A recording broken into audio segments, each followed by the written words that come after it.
रोज खोटं बोलायचं आणि रोज सांगायचं उद्योग पळवले उद्योग पळवले उद्योग पळवले.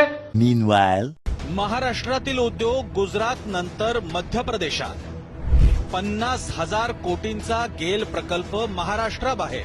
गेल कंपनीच्या याच प्रकल्पासोबत भारत पेट्रोलियम कॉर्पचाही $6 अब्ज इथेन फेड क्रॅकर प्रकल्पही मध्य प्रदेशच्या बिना रिफायनरी इथं हलवण्यात आलाय.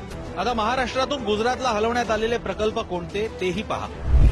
वेदांता फॉक्सकॉन 1,54,000 कोटी, टाटा एअरबस 22,000 कोटी, बल्क ड्रग्स पार्क 30,000 कोटी, मेडिसिन डिव्हाइस पार्क 424 कोटी, सिंधुदुर्गमध्ये होणारा पाणबुडी प्रकल्प, नॅशनल मरीन पोलीस अकादमी, आंतरराष्ट्रीय आर्थिक सेवा केंद्र, पेटंट डिझाईन ट्रेडमार्क केंद्र, मुंबईतील हिरे बाजार.